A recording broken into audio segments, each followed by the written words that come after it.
Y la doctora Alicia Pucheta de Correa, quien fuera en su momento presidenta de la Corte Suprema de Justicia, incluso llegó a la vicepresidencia de la República, es nuevamente titular del jurado de enjuiciamiento de magistrados para el periodo 2026-2027. Por unanimidad fue electa por sus colegas integrantes del jurado. Va a reemplazar en el cargo al ministro de la Corte, César Garay Zucolillo. El caso Báez Sosa, Fernando Báez Sosa, ¿por qué estamos mencionándolo a este hijo de compatriotas? Porque la defensa de Lucas Pertossi, quien fuera condenado, y lo vemos en fotografía, uno de los 8 jóvenes condenados por el crimen de Fernando Báez Sosa, presentó un recurso ante la Corte Suprema de la República Argentina solicitando la anulación de su condena de 15 años de prisión. Ahora lo representa el abogado Ignacio Nolfi, quien argumentó que Lucas Pertossi sufrió una indefensión con su anterior defensa, que no le permitió una estrategia autónoma ni declarar plenamente, y que no hay pruebas de ADN ni evidencia de contacto físico con la víctima. La nueva defensa sostiene que su participación fue secundaria y periférica y busca que la Corte ordene un nuevo juicio alegando fallos en la valoración de las pruebas y errores en la sentencia original. Ustedes recuerdan que durante todo el juicio hubo un pacto de silencio, a sugerencia supuestamente del abogado de aquel entonces. Por eso es que Lucas Pertossi, a través de su nuevo abogado, habla de una indefensión. El comisario Eusebio Torres Romero, hoy ya con 90 años de edad, tendrá que afrontar un nuevo juicio oral y público por torturas cometidas durante la dictadura estronista contra Celsa Ramírez Rodas, esposa del desaparecido Derlis Villagra. Torres ya suma 2 condenas, una de 30 y otra de 25 años. Esta última, la de 25 es la última, hace días nada más que fue dictada esa sentencia, también por hechos similares de tortura. La acusación detalla que Ramírez sufrió golpizas, pileteadas, encierro en condiciones inhumanas y privación de asistencia médica durante más de 2 años, incluyendo el nacimiento de su hijo en prisión. El Tribunal de Apelaciones confirmó la apertura del juicio rechazando los intentos de la defensa de cerrar el caso antes de la etapa oral y ratificó que los hechos constituyen delitos de lesa humanidad, imprescriptibles y respaldados por normas nacionales e internacionales. Y hoy se realizó la audiencia preliminar encabezada por la jueza Rosarito Montanía para Herminio Bate Martínez y Juan Lescano del Puerto, exfuncionarios de la CENAVE, imputados por cohecho pasivo, cohecho agravado y asociación criminal. La fiscal Jamie Atle solicitó el sobreseimiento definitivo de ambos tras concluir que Bate Martínez actuaba siguiendo instrucciones de su superior Pastor Soria y que Lescano del Puerto, como inspector de Puerto Falcón, no tenía potestad para anular ni rechazar los documentos de importación de tomates, limitándose a dar por finiquitados los procesos autorizados por el Departamento de Cuarentena Vegetal. Importante determinación asumió hoy el jurado de enjuiciamiento de magistrados con relación a la polémica fiscal Estela Mariscano. Primero, decidió desaforarla y que sea sometida al proceso penal por persecución de inocentes. La semana pasada, Estela Mariscano fue imputada por persecución de inocentes. También el jurado decidió abrirle de oficio una investigación con miras a una probable destitución y a la par ya solicitó a la Corte Suprema de Justicia que la suspenda en sus funciones. La DENIT, la Dirección Nacional de Ingresos Tributarios, dispuso el inicio de una fiscalización a José González, director jurídico del Instituto de Previsión Social, ante sospechas de presunto cobro indebido de honorarios y el significativo aumento de su patrimonio que pasó de 276 millones de guaraníes a 870 millones en 15 meses nada más. González recibió 412 millones por un juicio ganado al Consorcio Hotelero Sudamericano, argumentando que actuó como receptor de honorarios de un equipo legal. El titular de la DENIT, Oscar Orue, indicó que se verificará el correcto pago del IVA y la renta personal.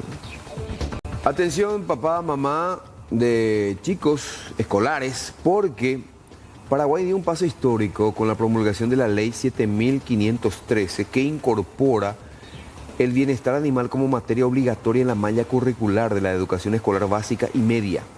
La normativa busca formar estudiantes con valores de empatía, respeto y tenencia responsable hacia los animales, así como conciencia ecológica y prevención de la violencia. El Ministerio de Educación coordina con la Dirección de Defensa Animal la implementación gradual de contenidos que transformen la relación de las futuras generaciones con los seres sintientes y el medio ambiente. Y en estos primeros días de clases en las instituciones públicas, escuelas y colegios, pero sobre todo escuelas, el Ministerio de Desarrollo Social y el INAN están intensificando los controles en la primera semana, como decíamos, de clases para garantizar la correcta provisión de alimentos del programa Hambre Cero. Durante las inspecciones en las escuelas básicas, por ejemplo, número 90, profesor Manuel Antonio Enciso, y el 3685, Virgen del Rosario de Ipané, se verificó que los productos ofrecidos sean de calidad y en caso de detectarse irregularidades, las empresas deberán reemplazar estos alimentos. En Alto Paraná, en su capital, Ciudad del Este, una familia vivió momentos de terror cuando 3 delincuentes ingresaron a su vivienda en horas de la madrugada exigiendo la entrega de una suma de dinero inexistente. Resultó víctima Marcelino Brite Silva, quien se encontraba durmiendo en su dormitorio junto con la esposa Claudia Patricia Rojas y también su hijo menor de edad, cuando escucharon un ruido. Al salir a verificar qué es lo que estaba pasando, vieron a 3 sujetos armados y encapuchados apuntándoles con armas de fuego. Vean ustedes que estos delincuentes llevaban armas largas. Los delincuentes exigían una suma de dinero inexistente en la casa, por lo que terminaron llevándose celulares y algunas joyas.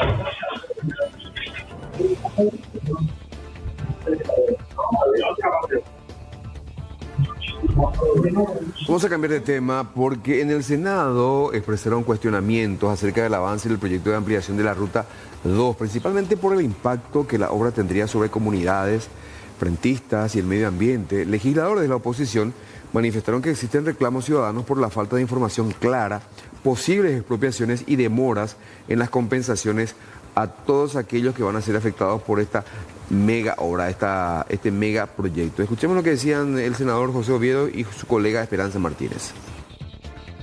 Hay mucha preocupación desde hace tiempo de parte de los vecinos de Luque, Areguá, Itagua, San Bernardino incluso, porque una autopista elevada va a pasar por sus ciudades, va a partir las ciudades en dos y no saben ellos qué va a pasar con sus casas, con sus negocios. Están entrando funcionarios de la empresa privada a medir sus terrenos sin darles información, sin permiso judicial, y ellos quieren parar la obra hasta por lo menos tener información que no tenemos. Esas informaciones, si bien dicen que están, no están las informaciones, y ellos quieren saber qué va a pasar con sus vidas.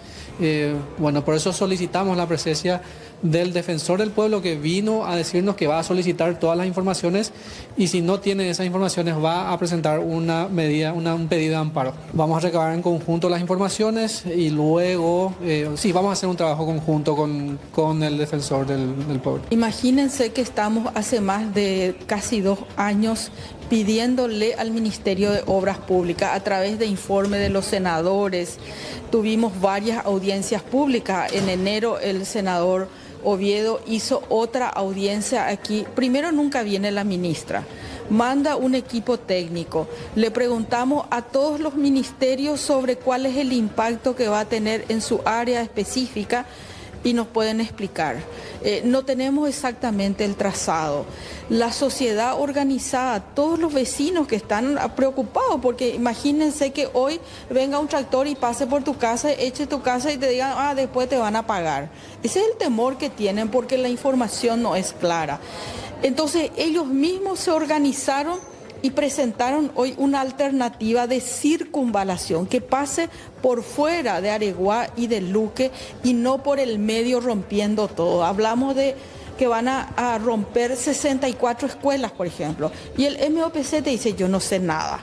Entonces, lo que hoy propició el senador Oviedo es convocarle al defensor de este pueblo para que a través suyo podamos hacer alguna medida de parar esto con un recurso de amparo para estudiar esta propuesta. ¿Por qué no se evalúa si la circunvalación es mejor opción? ¿Por qué no se evalúa el tren de cercanía, que puede dar mayor solución porque va a llevar masivamente gente, no hasta la puerta del Luque, sino hasta incluso Areguá, San Bernardino, etcétera?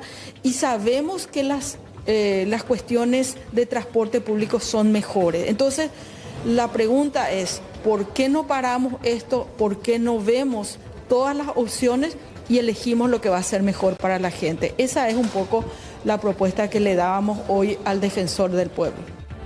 El expresidente de la República, Horacio Cartes, actual titular de la ANR, Partido Colorado, Horacio Cartes, se encuentra internado en el sanatorio Migone desde mediados de la mañana de hoy. Está intubado, sedado, conectado a un respirador de terapia intensiva tras presentar un cuadro que requirió atención inmediata. Hablan de una crisis hipertensiva que le generó una encefalopatía, pero esa encefalopatía se tiene que definir la causa, si fue por una cuestión infecciosa o producto de la isquemia, de la arritmia, es decir, la hipertensión. Pero decía uno de sus médicos, el doctor Antonio Barrio, senador nacional a la par, que lo más importante, que la buena noticia es que Horacio Cartes no tuvo ninguna hemorragia cerebral, de acuerdo a la resonancia magnética con contraste que le fue practicada en el transcurso del día de hoy. Recibí una llamada del senador Antonio, quien me pidió asistir al domicilio del señor Horacio Cartes, y en el examen preliminar que le habíamos hecho, el paciente estaba tranquilo, sin ninguna molestia, pero fuimos testigos en ese momento de un episodio de convulsión, lo llamamos nosotros tónico-clónica, bastante intensa, que repitió al cabo de unos minutos, por lo que decidimos su traslado inmediato al sanatorio. Ya acá en el sanatorio él fue internado en la sala de terapia intensiva, se le puso en respirador para sedarlo y mantenerlo con medicación anticonvulsivante. Y a continuación él fue sometido a un estudio de resonancia magnética con contraste, en donde por suerte, y felicidad acá para toda la gente que le aprecia al señor Horacio, no se demostró la presencia de isquemia o hemorragia, es decir, no tiene un ACV. El cerebro, la resonancia fue normal comparado inclusive con estudios previos que se había hecho unos meses atrás. Él está estable ahora. Me olvidé de comentar que desde el primer momento que yo le asistí le encontré una presión bastante alta y una arritmia cardíaca que también está en estudio ahora. Y una de las posibilidades es que esto haya sido una crisis hipertensiva con una encefalopatía causante de la convulsión, una opción, porque hasta ahora todos los demás estudios han sido negativos. ¿Va a permanecer internado, doctor? Está internado, está intubado, así que eso tiene su proceso para que determinemos cuál es la causa, lo tratemos, lo estabilicemos y posteriormente eso se va retirando de forma progresiva nuevamente si es que el resultado del tratamiento es favorable. Él es una persona bastante sana, esta es la primera vez que él hace, porque es una persona normotensa, nunca tuvo presión alta, no toma ningún tipo de medicamentos.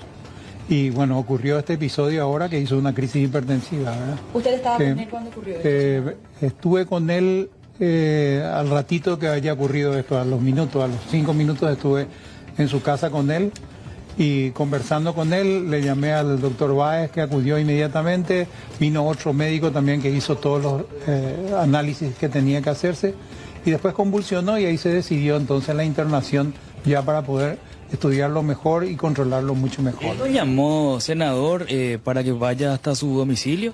Yo hablé con él hasta que estuvo acá en la terapia, hasta que le sedamos un poco para poder hacerle todos los estudios, estuvo él lúcido. Lo más importante es haber descartado la posibilidad de que haya una hemorragia cerebral, que eso no ocurrió, una obstrucción de una arteria que se le hizo todos los estudios. Eso para nosotros realmente fue un gran alivio. Ahora es controlar la presión, todavía está con la presión un poquito alta, y ver cómo evoluciona.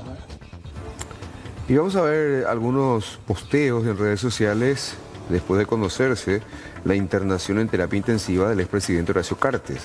Arnoldo Benz dice: estimado Horacio Cartes, he tomado conocimiento de tu situación de salud a través de los medios y te deseo una pronta y completa recuperación. Las diferencias políticas quedan de lado en momentos así. Mis respetos y oraciones para ti y tu familia. A ver, Pedro Aliana, querido amigo y hermano Horacio Cartes, presidente de la ANR, estamos contigo y en familia oramos por tu pronta recuperación. En manos de Dios todo va a estar mejor. Fuerza HC. Santiago Peña, el presidente de la República, querido amigo y conductor de nuestro Partido Colorado, con todo nuestro acompañamiento y nuestras oraciones están contigo. Estamos atentos y unidos en la fe por tu salud y tu plena recuperación. Confiamos en tu fortaleza. Fuerza, Horacio Cartes. Y vamos a ver este posteo también en Instagram, ¿no? De Sol Cartes. Dice, mi papá Horacio está pasando por un momento delicado de salud. Hoy su estado es estable y se encuentra bajo observación médica. Agradezco profundamente todos los mensajes de cariño y apoyo que estamos recibiendo. Les pido con mucho respeto que no se difundan cosas ni mentiras y que acompañen a nuestra familia con prudencia en este momento tan sensible. No tengo dudas de que pronto va a estar fuerte, como siempre fue un campeón. Hoy lo único que pedimos es respeto y oración, y ahí se ve la firma de Sol Cartes. Y la cobertura periodística está frente al Sanatorio Migones, donde se encuentra internado el señor Horacio Cartes, y ahí está José Ignacio Melgarejo. A ver, José, ¿trascendió algo más? ¿Se supo algo más del estado de salud del expresidente de la República? ¿Quién entró? ¿Quién salió para saber un poco más del estado de salud del hoy titular de la ANR? Sí, y tras la conferencia de prensa que ocurrió al mediodía aproximadamente, Aníbal, por parte del senador Antonio Barrios y el médico también Eugenio Báez, ya no hubo mucho movimiento. Sí, hace aproximadamente 2 horas, 3 horas llegó hasta aquí la ex senadora Norma Aquino alias Yaminal. Brevemente, solamente dijo que iba a ingresar para desear apoyo a los presentes. No tenemos la confirmación si están los hijos aún. Al movimiento que sí estuvimos observando ya en comparación a la mañana en el sector trasero donde está el estacionamiento sobre Mariscal López, es el ingreso y salida de manera constante del vehículo correspondiente al senador Antonio Barrios, médico de cabecera del expresidente Horacio Cartes. Lo vimos descender del vehículo, el automóvil, la camioneta más bien, que va, realiza unas vueltas, ingresa. Es el movimiento llamativo. En cuanto a lo que es otra presencia, aún no se ha dado aquí en la zona del Migón. Estamos en el acceso principal, tenemos 2 cámaras constantes ya en alrededores del sanatorio Migones, y lo que podemos decir, sí, de a poco se intensifica también la presencia policial. Vemos que hay agentes de la Policía Nacional en sectores resguardando el sitio, aquí sobre Eligio Ayala, también sobre Curupactú, que es el acceso de las ambulancias, o donde se encuentra el acceso de las ambulancias, y Mariscal López. La otra información que también se da de manera preliminar es que aparentemente las informaciones se van a estar dando de manera diaria, entre las 11, 12 de la mañana, 12 del mediodía, esto ya, pero aparentemente sería de manera digital, ya a través de comunicados. No saldría una persona a informar verbalmente lo que está ocurriendo. Sí, se estaría emitiendo comunicados sobre el estado de salud del expresidente Horacio Cartes, pero otra novedad aún no tenemos. Nosotros seguimos firmes aquí, enfrente mismo al Migón, estamos haciendo recorrido, estamos viendo si es que llega alguna persona importante para tratar de tener alguna repercusión, algunas palabras, pero de momento no hay información. Lo último, recordemos, fue que el expresidente se encuentra entubado, se encuentra sedado en terapia intensiva, tras esta situación que lo llevó a ingresar aquí al sanatorio de Migones tras diferentes convulsiones. Se habla en principio de 3 convulsiones que habría sufrido Horacio Cartes, el presidente del Partido Colorado, pero hasta ahora no hay una actualización sobre su estado de salud, y tampoco pudimos conversar con algún allegado cercano, alguna persona cercana, digo bien, que haya llegado hasta aquí, hasta el sanatorio de Migones, a nivel de audiencia. Bueno, perfecto, vamos a estar muy atentos entonces, José, muchas gracias. No es nada, hasta luego. Y tenemos más comunicados, por ejemplo, el de Honor Colorado, el movimiento Honor Colorado, los integrantes del movimiento Fuerza Republicana de Hugo Velázquez y Luis Petengil. Dice, deseamos una pronta y total recuperación al presidente del Partido Colorado, don Horacio Manuel Cartes Jara. Son momentos en los que debemos fortalecer nuestra fe, la esperanza en la vida y unir nuestras oraciones por la salud de un líder republicano. Y estamos en el 5.º día del secuestro del ciudadano Almir de Brun, Sobre este punto, el ministro de Defensa Nacional, Óscar González, detalló el decreto 5.224 que amplía la jurisdicción de las fuerzas militares para colaborar con la policía en operaciones de defensa interna contra el crimen organizado y grupos terroristas. El decreto permite el uso de armamento militar en acciones conjuntas concentradas históricamente en zonas conflictivas como Concepción, San Pedro y Amambay. Y ahora, le leíamos ayer el decreto, que este trabajo militar se extiende a toda la región oriental de nuestro país. El almirante Cíbar Benítez dijo que a la familia el Comando de Operaciones de Defensa Interna le dio una oportunidad para que puedan comunicarse con los secuestradores, para la prueba de vida o para otro tipo de comunicación. Eso no implica que nosotros abandonemos las tareas de inteligencia y eventualmente las tareas de rescate que se puedan realizar en base a las informaciones de inteligencia. No es una contradicción entre nosotros, simplemente faltó mejor aclaración y es la que estoy haciendo ahora. Y por supuesto, esta decisión del Ejecutivo de ampliar las atribuciones de las Fuerzas Armadas para trabajo de seguridad interna fue tema de discusión y de rechazo, por sobre todo a nivel del Congreso, en el sector de la oposición. Es una situación que puede llegar a blanquearse si es que estamos de acuerdo en que así debe ser. Nosotros tenemos esa fuerza de tarea conjunta en el norte hace tiempo, en la cual se invierten recursos estatales. Y la pregunta que yo me hago, ¿cuál es el resultado de toda esa operación? ¿Verdad? ¿Conviene que sigamos invirtiendo en esa fuerza de tarea conjunta? Ahora, con esta militarización, ¿qué esperamos que suceda? ¿Qué tipo de crímenes esperamos combatir con militares? ¿Cuánto tiempo va a durar esto? ¿Cuál es el objetivo esperado? Considerando también lo que digo, que cuánto tiempo ya está en la fuerza de tarea conjunta allá en el norte y qué resultado tenemos con eso, con tantos recursos. Hay que ver qué dicen ellos con relación a la presencia del EPP allá en la zona norte, si realmente desapareció ese ejército del Mariscal López, si conviene seguir manteniendo a toda esa gente allá o los traemos de nuevo para otras tareas. Es como si fuera un estado de excepción. Llevar a los militares a las calles para combatir crímenes, bueno, para mí que es un estado de excepción y debería blanquearse esa situación, ¿verdad? A través del Congreso, que bien se puede hacer. Si realmente estamos en ese estado de excepción, bueno, bien podemos hacerlo, pero yo voy más a los resultados. ¿Qué esperamos y cuánto tiempo va a durar esto y cuántos recursos se van a invertir? Porque esto conlleva recursos estatales. Esto responde a un modelo que es el estronismo 2.0, que es el cartismo. Ese es el modelo. Hay que recordar que Santiago Peña, desde que asumió, inició un proceso de militarización.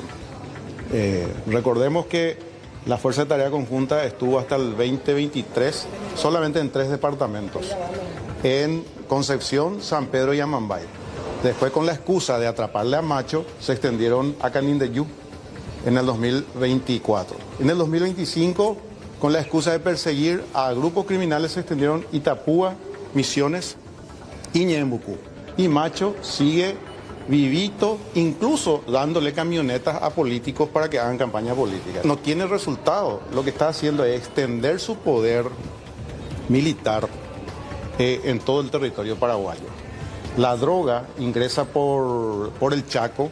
Hemos denunciado acá en el Pleno, toneladas de cocaína ingresa por el Chaco y se distribuye. Y ahí no hay uso militar. O sea que la intención de este modelo, que hoy es el neostronismo, llamado cartismo, es de ya tener el control. Hoy tienen control político, ahora control de la fuerza, control militar para avanzar sobre la ciudadanía. Hay un decreto y mientras ese decreto exista es de cumplimiento obligatorio, digamos, ¿verdad? Porque existe una orden que viene del Poder Ejecutivo. Yo no tengo así un criterio definido sobre el tema de la inconstitucionalidad, porque no me dediqué todavía a un análisis profundo del tema, pero sí cualquier refuerzo que pueda recibir la policía para... El viernes pasado, Yanina García Troche, es pareja de Sebastián Marcet, del prófugo jefe narco, fue trasladada, digo, a la cárcel de máxima seguridad de Martín Mendoza de Emboscada.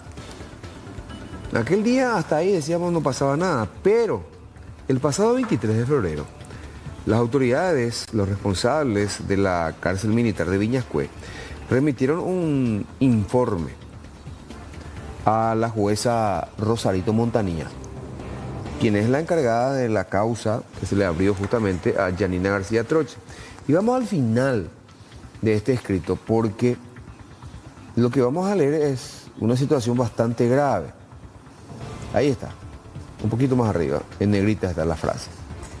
Siendo las 14:05 horas, se procedió al traslado por medio aéreo a la interna Yanina García Troche en cumplimiento al oficio 84 del 20 de febrero del 2026, con destino al Centro Penitenciario de Reinserción Social Martín Mendoza, pabellón de máxima seguridad para mujeres, acompañado por personal del área penal militar, personal médico y seguridad del Batallón Conjunto de Fuerzas Especiales. La misma se resistió a ser trasladada, amenazando en todo momento al personal. ¿Y qué es lo que dijo? Y ahí vamos a leerle, entrecomillada la frase: están cometiendo un gran error. Ustedes no saben las consecuencias de esto. Se van a arrepentir y los voy a mandar matar a todos. Mi esposo tomará represalias y que habrá consecuencias. Una amenaza directa para todos aquellos, no solamente para aquellos que la sacaron de Viñascué y la llevaron hasta el Martín Mendoza de Emboscada, sino también para aquellos que dispusieron su traslado a la cárcel de máxima seguridad para mujeres en la ciudad de Emboscada. Del momento estamos en comunicación con el doctor Luis Díaz Escobar, cardiólogo, para saber un poquito más, doctor, acerca de enfermedades cardiovasculares, ¿no? Y puntualmente preguntarle acerca de lo sucedido con el presidente de la República, el expresidente de la República, Horacio Cartes, porque hasta ahora los médicos no están pudiendo establecer cuáles fueron las verdaderas razones de su internación, doctor. Imagino que usted ya habrá escuchado también la información y habrá escuchado también las explicaciones cortas que dieron sus colegas. ¿Cómo le va? Buenas tardes. ¿Qué tal? Buenas tardes, un saludo a todos. Bueno, en principio, yo soy neurólogo. Como neurólogo hablamos que cuando hay una emergencia hipertensiva, que es una elevación muy importante, sostenida de la presión arterial, y que a eso le agregas el daño de un órgano blanco. En este caso para nosotros, el cerebro. A ese respecto, bueno, la información que tenemos, que es de público conocimiento, que el presidente Horacio Cartes ha tenido una encefalopatía hipertensiva. La encefalopatía hipertensiva es justamente el daño del órgano blanco, en este caso el cerebro, manifiesta a causa de una elevación demasiado brusca, sostenida y severa de la presión arterial, daño y una pérdida de la autorregulación de las arterias del cerebro. Entonces eso produce cambios dentro del tejido cerebral, y a consecuencia las manifestaciones clínicas pueden ser diversas, sobre todo neurológicas. Dolor de cabeza muy intenso, náuseas, vómitos, convulsiones, y esas convulsiones pueden ser muy graves, muy repetitivas, ¿no? Se produce edema dentro del cerebro, eso puede ser muy grave. Evidentemente la causa es así como dijimos, la elevación muy brusca de la presión arterial, o si uno es hipertenso, es una elevación muy sostenida a niveles que realmente no lo estaba manejando, ¿no? Esa en general es la encefalopatía hipertensiva.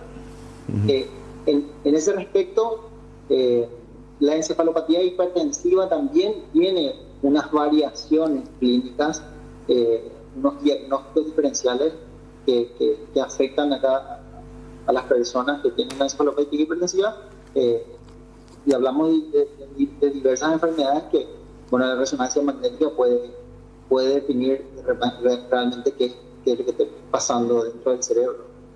Ahora, doctor, ¿esa encefalopatía también puede ser producida por alguna causa infecciosa, por alguna infección?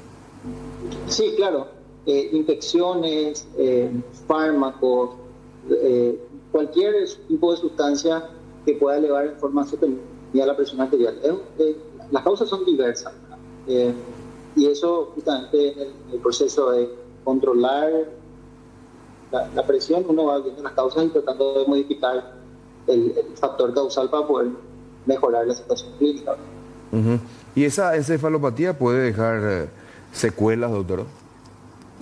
La encefalopatía hipertensiva puede asociarse, por ejemplo, a un ACV isquémico, a un ACV hemorrágico, puede asociarse a algo que se llama el síndrome de vasoconstricción arterial reversible, o a una encefalopatía,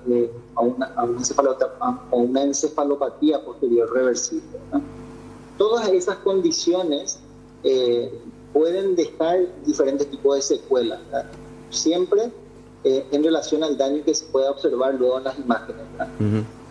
Ahora, ya por ejemplo los médicos dijeron que de acuerdo a una resonancia con contraste no mostró ninguna hemorragia en el cerebro, por ejemplo. ¿Eso es una buena señal entonces?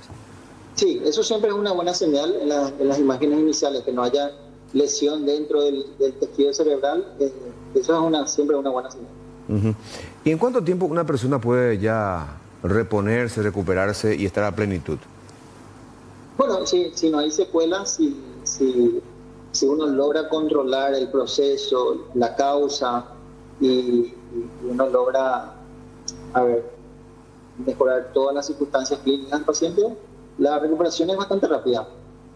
Pocos días, en resumen. Pero después de esto, doctor, en este caso, el expresidente de la República o cualquier otra persona que tuvo una encefalopatía hipertensiva, significa ya que tendrá que medicarse como para controlar la presión, ¿no? Claro. Debe estar sujeto a cuidados médicos, controles rutinarios, estudios cardiovasculares de rutina, como para ir descartando tanto que haga picos de presión o tener bien controlada la presión con la medicación, y sobre todo ver si hay algún otro órgano que ha sido víctima de la hipertensión, ¿verdad? Bueno, doctor Luis Díaz, porque se tienen novedades. La última es el hallazgo de una segunda camioneta Luis totalmente incinerada, y obviamente es de la gente que hizo volar la bóveda de este banco. ¿Qué tal, Luis?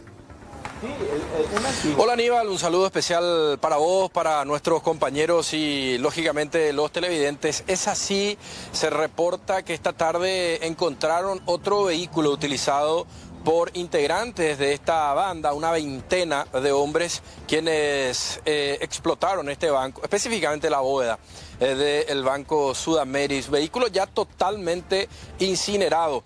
Comisario principal Humberto Galeano, él es el responsable del Departamento de Seguridad Ciudadana aquí en el Alto Paraná. Para conocer detalles, primeramente, encontraron el segundo vehículo que habría utilizado esta banda. Buenas tardes. Buenas tardes a toda su audiencia. Efectivamente, sí, en hora de la tarde se procedió, se ubicó el segundo vehículo con placa brasilera, es de un color blanco, presumimos, totalmente incinerado y sin chasis. ¿Qué características tiene el vehículo? Es un medio ese chino, según manifiesta. Como te digo, no quedó nada, pero así Automotores calcula que ese vehículo chino brasilero. A ver, van a DID, esa marca más o menos tiene una idea, DID ese que está viniendo. Bueno, ahora bien, el vehículo, la placa, ¿se pudo reconocer? Placa brasileña, totalmente quemada. Ahora están averiguando si figura como robado en el Brasil, porque el chasis, como te vuelvo a explicar, no tiene. Le sacaron el chasis, donde figura la numeración. Pero es un vehículo amplio. Amplio, es como es portátil, de entender más o menos. Se habló de un Cerato. Siempre se habló de un Cerato y este es lo que reúne las características. ¿En qué zona específicamente? Y ponerle acá 5,5 kilómetros en una zona rural del lugar del hecho. Bueno, comisario, lo que tienen ustedes hasta esta hora, una veintena es lo que se dejó ver en imágenes del circuito cerrado de participantes, integrantes de la banda, lógicamente. Sí, justamente lo que manifestaron ellos, porque ya que sitiaron lo que alrededor del banco, ya te hablo de la comisaría que queda 1,5 cuadras de ahí, más los que le interceptaron a la patrullera, ahí estamos hablando de 8, más los que entraron, que calculamos que son 8, pero se habla de 6 vehículos, de los cuales una camioneta S10 2014. ¿Accedieron a imágenes de circuito cerrado? No, lo que es el tema dentro de Prosegur nos tienen que pasar, todavía no estamos accediendo, pero lo que es cámara a nivel de municipio de Naranjal que funciona en la municipalidad, a eso sí ya accedimos, lo que tenemos la imagen. ¿Qué saben de ese guardia que supuestamente desapareció y que custodiaba ahí la zona, un guardia de seguridad ciudadana? Ese fue un malentendido. El señor se retiró temprano a dormir y se levantó prácticamente a las 11. O sea que ya apareció, o sea, no tuvo nada que ver con el... No tuvo nada que ver, pero porque el banco en sí no tiene guardia de seguridad, me comentan, solamente es por circuito cerrado directo de Asunción. En relación al monto, comisario, ¿qué hay? Hasta el momento no dijo nada la entidad bancaria del monto específico. Usted ingresó personalmente a esa bóveda. ¿Puede asegurar en un porcentaje elevado de que esos billetes quedaron entintados? Totalmente entintados. Los que quedaron ahí y en las imágenes que estamos teniendo, porque son dos. Está la puerta de la bóveda principal y está una caja fuerte nuevamente dentro de la bóveda. Y ahí se guardaba todo el dinero y prácticamente el entintado que tenía a consecuencia de la explosión prácticamente manchó todos los billetes que estaban ahí. O sea que el sistema de entintado también estaba adherido a la bóveda. Dentro de la bóveda, así como utilizan los cajeros automáticos. Porque el cajero automático está intacto, no se tocó. No, eso no se llegó a tocar, no tuvo ningún daño. Y en relación a la banda, ¿qué hay, comisario? ¿Qué se presume hasta ahora de la tarde? Está el comisario general Javier Flores, está el comisario principal Luis López, ellos están todavía en la zona, están hacia Tabaí, entiendo. Cuestión de horas, entiendo que ya se va a realizar unos cuantos allanamientos. No podemos hablar de una banda específica porque las cabecillas, la mayoría, son que se están volviendo a juntar prácticamente. Bueno, perfecto. Gracias, comisario. Muy amable. Bueno, el comisario principal, Humberto Galeano, confirmado, hallaron el segundo vehículo chapa placa brasileña.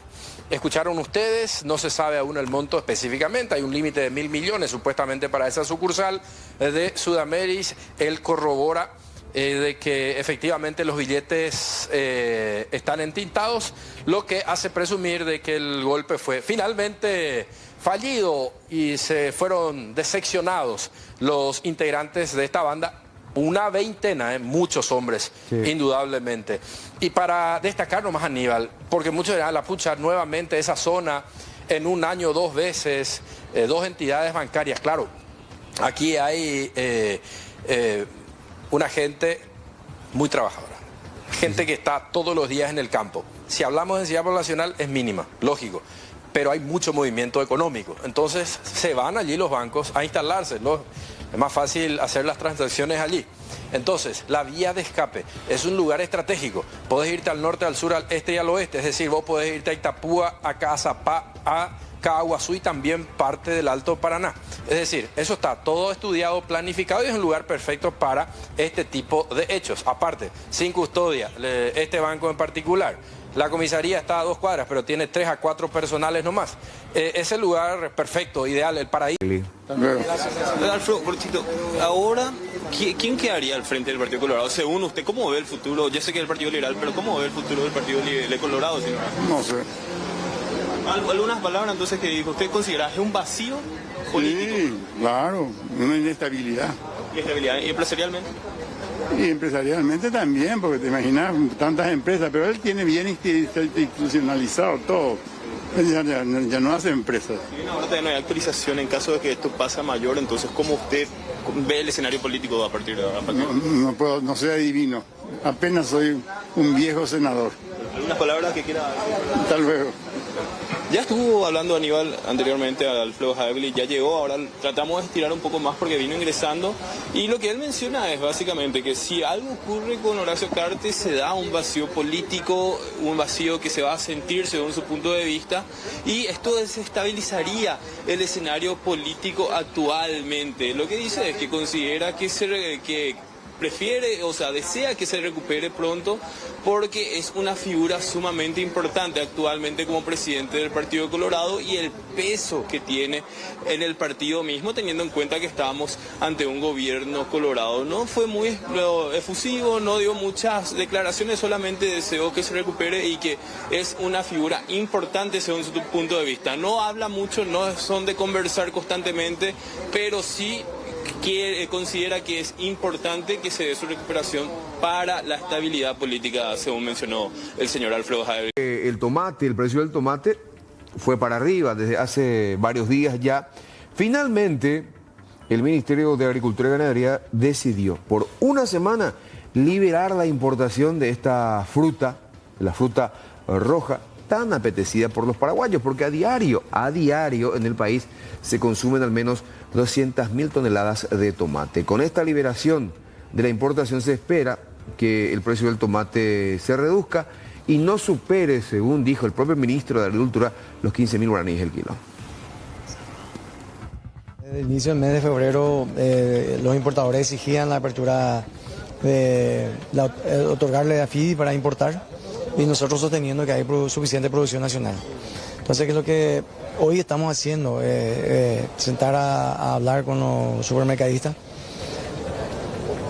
para justamente vincular directamente al productor paraguayo, al agricultor, con los supermercadistas. Hay oferta, hay buena producción, pero sí el inicio de clase generó una demanda importante, por eso ayer liberamos, porque esto es también estresante para nosotros, que tenemos que estar diciendo, repitiendo todos los días, porque estamos diciendo y sosteniendo todos los días que se vende a 7.000, a 8.000 en finca. Y siempre llegaba al mercado de abasto a 200, 170, 190, 200, 220, ese era el precio. Y yo siempre dije, si supera los 220.000 guaraníes, vamos a tener que habilitar la importación. Y vamos a habilitar la importación. Y bueno, y hoy amaneció, por ejemplo, con 220.000, 240.000 el precio, ¿verdad? Pero ayer nomás habilitamos. Teóricamente no tendría que todavía ingresar tomate. Vamos a ver si algunos estaban ya esperando ahí, porque ¿cómo es que vamos a tener en un chasquido de dedos, vamos a tener aparición de tomate de volúmenes importantes? Ese es el precio todavía, oferta todavía de productos nacionales. Esta es mi necesidad, necesito de esta manera, necesito factura, necesito que me traigas en esta frecuencia de entrega, y esos son los detalles que esta rueda de negocio hacen que el productor entienda cómo nosotros trabajamos y podamos nosotros juntos alinearnos y así poder tener un mejor precio y nosotros poder trasladar ese mejor precio al precio final que es el productor. Y por sobre todas las cosas, asegurar el abastecimiento, ¿verdad? Que para nosotros es lo más importante. Nosotros prestamos un servicio a la ciudadanía que es abastecerlos de productos. Entonces, si nosotros no tenemos el producto, no podemos darle excusa a nosotros, a la ama de casa, señora, hoy no hay tomate porque no había en el mercado abasto o porque el productor no tenía. Esa excusa el cliente no quiere saber. El cliente quiere el tomate que esté ahí y que esté de la mejor calidad. Y hoy ese es el trabajo que vinimos a hacer hoy. Nunca no lo lográis cuaco encuentro, porque ¿qué pasa? Siempre hay las cargas exorbitantes de precio que llega de forma inflada al consumidor final. Por él la finca hoy comercializa a 8.000 y a 9.000. Hoy se comercializa a 9.000 nomás en finca. Hago ave, oyupi, supermercado, BGPT. Entonces, vea el problema muy intermediario. En Luque, una mujer y su hija menor, 12 años, fueron víctimas de motoasaltantes que intentaron despojarlas de sus pertenencias utilizando un arma blanca. En medio del forcejeo, la menor de 12 años sufrió varias lesiones y su pedido de auxilio fue cautado por las cámaras del lugar. Directo al supermercado.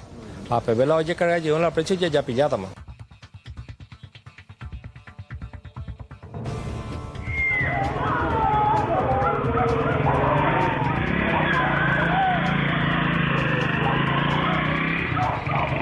El robo donde, según la denunciante, dos personas se acercaron a una motocicleta donde uno con puñal en mano intentó despojarle de su teléfono, cosa que no pudo, y también intentó despojarle de una mochila que tenía, donde ella tenía por el hombro, ¿verdad? Y en el momento que comenzó a gritar la menor de edad, y al comenzar a gritar ellos se fugaron nuevamente. Al intentar despojarle la mochila, ella cayó y comenzó a gritar y dio para que ellos puedan fugarse. Allá en la punta de la plaza, en una esquina de la plaza, donde ellos vienen caminando, la calle donde ellos vienen caminando. ¿Y pues ya estabas ahí esperándole? No, cuando estaba llegando a la esquina, cuando escuché el grito y me tuve que ir a ver qué es lo que pasaba, porque para mí que eran ellos, ¿verdad? Porque de esa zona no tenían que venir ellos. Y me fui cuando llegué ahí, ya estaban todos hechos lo que ocurrió. Vos escuchaste el grito y fuiste junto a ella. Sí, me fui junto a ella. ¿Cuántas cuadras más o menos? Y una cuadra prácticamente. Ahí ya le encontraste. Sí. ¿Y qué te dije? Y que una persona trató de asaltarle. Y ya estaban ya otra vez, ya creo que ya se fueron todas las personas que le quisieron hacer daño. Exactamente, estirando la cartera y inclusive ya iban a irse y estirando la cartera, pero se soltó la cartera y por eso no llevaron. La mochila que tenía ella sería la que tenía. Una carterita tenía, sí. Que tenía. Y les tiraron. Les tiraron. Bueno, y ella gritó del susto, que es lo que se escucha en el video. Y gritó antes de que, cuando le estaban estirando, de que ella estaba gritando. Que nos asustó a todos por la forma que estaba gritando. Hicimos la denuncia en la comisaría 28. Y ahí nos dijeron que ya a partir del día siguiente que iba a haber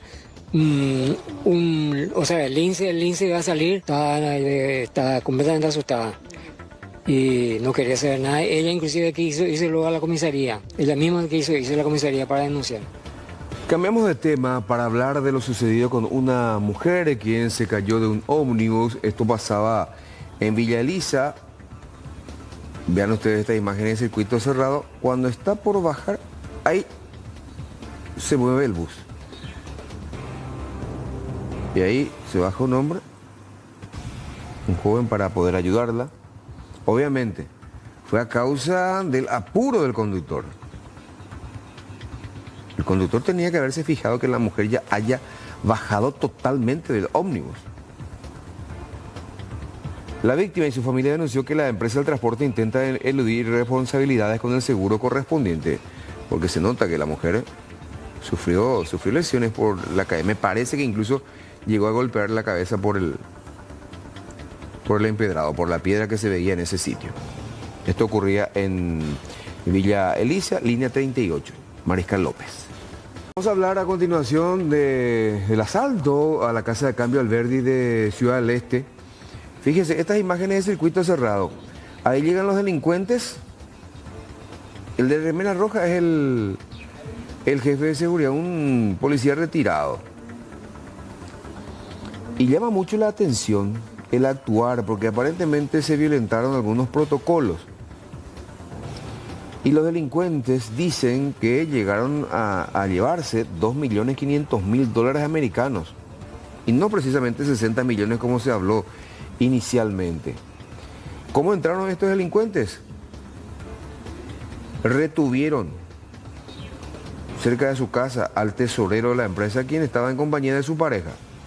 Y utilizando el teléfono celular del tesorero, le llaman al señor, al jefe de seguridad, digamos, al sereno, al señor de remera roja.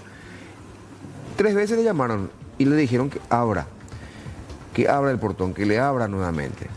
Y así lo hizo. Y así entraron los delincuentes. Fernanda Chamorro, ¿cómo te va? Buenas tardes. ¿Qué tal? ¿Cómo te va, Julio? El saludo también para todos los televidentes. ¿Qué tal la tarde? Bien, bien, bien. Con muchas actividades en el ámbito deportivo y obviamente todos también pendientes de esta situación que surgió en horas de la mañana y que guarda relación con el estado de salud del expresidente de la República, Horacio Cartes. ¿Hay algo de nuevo sobre eso o nada todavía? No, de momento nada. De hecho, que los médicos han dicho durante la conferencia que dieron este mediodía que estarán sacando reportes diarios entre las 11 y las 12 de cada jornada, un reporte diario de cómo está el estado de salud del expresidente, pero más que nada eso, ¿verdad? En la tarde tuvimos la visita de algunos legisladores, algunos actores políticos también, hasta el sanatorio en donde él se encuentra internado. De momento eso, y vamos a estar ampliando también aquí en el transcurso del programa, Julio. Claro, un tema muy comentado en las redes sociales. Evidentemente hay muchos comentarios por ahí sin tener la certeza en la información, entonces hay que ser muy responsables a la hora de hablar del estado de salud de una persona, más que nada por respeto también un poco a la familia, ¿verdad? Pero él sigue en cuidados intensivos a estas horas de la tarde, ¿no? Está todavía en terapia intensiva, de hecho que hasta ahí fue trasladado después de haber convulsionado en horas de la mañana en su vivienda cuando estaba recibiendo ya de hecho atención médica por un cuadro hipertensivo y posterior a eso fue trasladado al sanatorio Migone.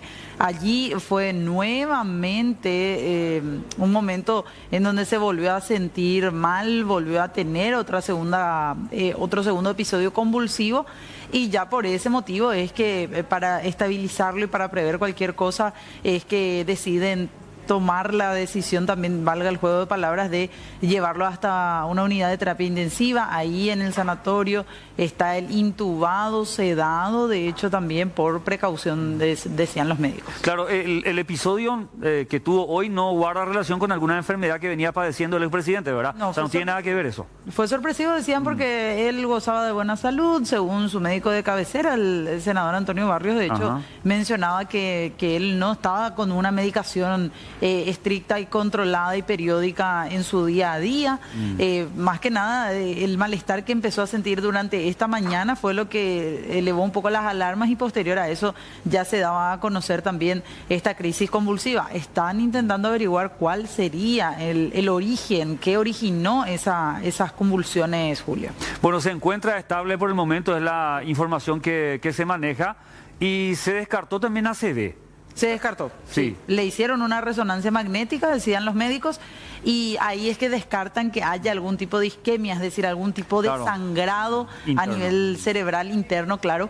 Y por ese motivo dicen, no, acá no hubo por fortuna un daño en ese sentido, no hubo una ACV, como sí se creyó y se rumoreó. De hecho, en un primer momento rápido salieron a desmentir a través de esta conferencia de prensa y estamos todos, sin duda alguna, expectantes de lo que pueda ocurrir en las próximas horas, cómo evoluciona también su estado de salud.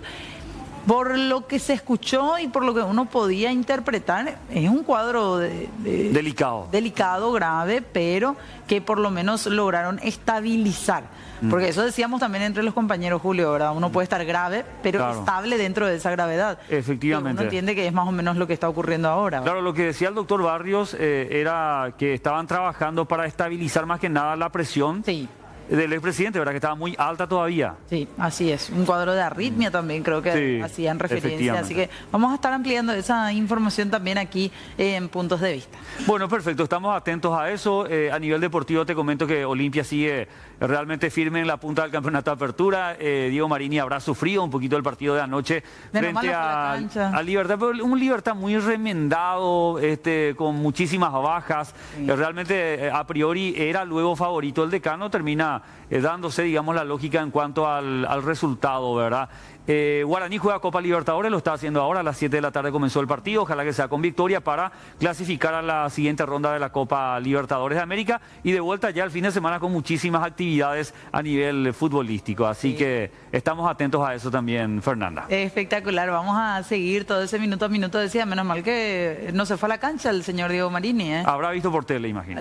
Pero con la misma desesperación, el pico de estrés al que habrá llegado. A veces se sufre más por tele, te cuento, Sí, ¿verdad? Sí, totalmente. Sí, dice acá, él asiente con la cabeza. Claro, porque vos en la cancha tenés a alguien con quien haces catarsis de repente.